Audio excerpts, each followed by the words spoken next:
Tell me, Sparrow, can you live with yourself to condemn another man to take your place for eternity? Yep. 1,000 souls. What is going on, everybody? JD back with another voice how-to, and today we are going to be learning how to voice Davy Jones. I think he's one of the best villains in all of cinema, to be honest with you. He's just so cool. He's got that magnetism. You know, just the way that the character moved. You know, Bill Nye. You got to keep in mind too. You know, that acting performance.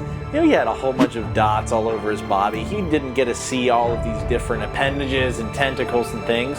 But what he brought to the character, I think, is just so much fun. The voice that he used, the way that he mouths the words, is unlike anything else that I do for finding other character voices. It's unique. So you'll learn how to do this, and I mean, if you find another voice that you get to from this one, let me know, because I haven't found one yet. It's not to say that there isn't, but I just haven't found one. So if you're voicing Davy Jones, even though he's a combobulation of, you know, an octopus and a crab and all these different things, what he really does is voice the character as if he's a salamander. And I say salamander because, you know, they're moving, they're ever shifting, and I think that he envisioned the character to be this just moving manifestation of different sea creatures discombobulated together, and almost like this weird husk. So he's moving and he's shifting, but he also does that in his voice. Tell me, do you feel dead? He very much plays with the front of his mouth, the back of his mouth, the sides. It's kind of all over the place. So if you just want to start talking like this and just kind of accentuating your voice, it might look silly. You do it in front of the mirror, you'll get a good laugh out of yourself.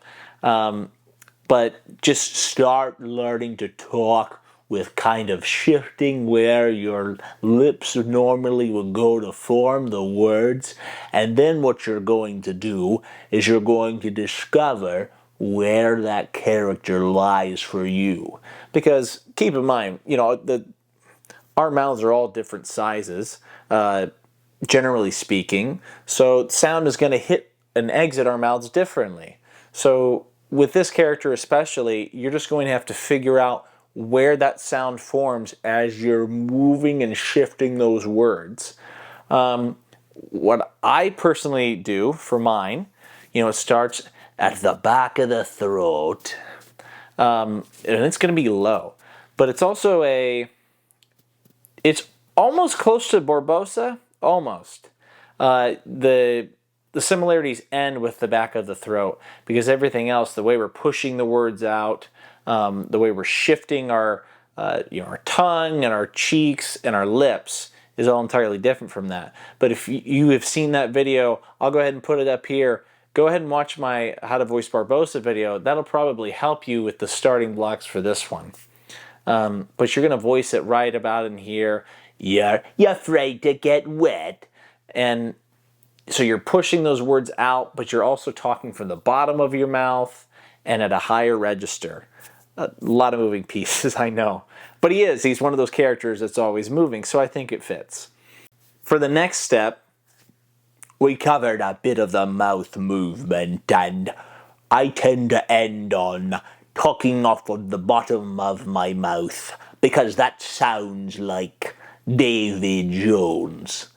And then what you can do, build up a bit of liquid in your mouth too. I mean, if you spit, that's gross, but build up a bit of liquid in your mouth, and you're afraid to get wet? Tell me, do you feel dead? That will help you get that sound, because it's kind of a smack as he's mouthing those words, because remember, he's voicing like he's an octopus, or at least an octopus face. How did they come up with that design? Anyway, next we're going to go on to the louder portion. He does a lot of yelling. You know, always just be careful with that. I've even strained my voice recently by yelling. You just got to be careful when you're yelling. Make sure your voice is warmed up. I'm not going to go over some of the exercises you can do, but I'm sure there's a lot of videos out there. Mainly look for ones in terms of vocal, like for singing. They'll have great tips on how to warm up your vocal cords, warm up your throat. Let's go ahead and move on to the yelling portion. Let no joyful voice be heard. Let no man look up at the sky with hope. This portion when he's yelling, let no joyful voice be heard.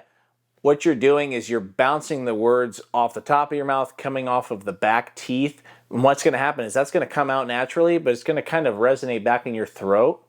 It's just kind of bouncing around. And that's how you get, I think, that full sound. And then it's just however much you're putting into from the back of the throat as you're voicing that out the top, that's going to increase the volume.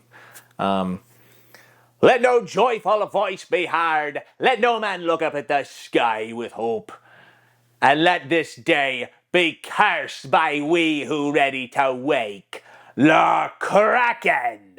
Yeah, you're just going to take everything that we just talked about and you're just elevating that through the back of your throat.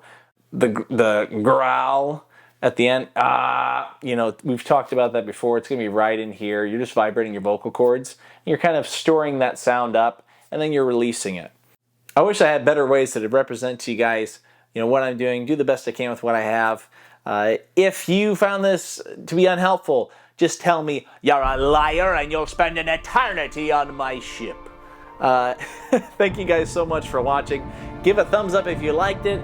Thumbs down if you disliked it. That's fine too. Subscribe if you enjoy these. I'll be doing, I can't even tell you how many more voices for probably years to come. So thank you so much for watching, and I will see you guys in the next video.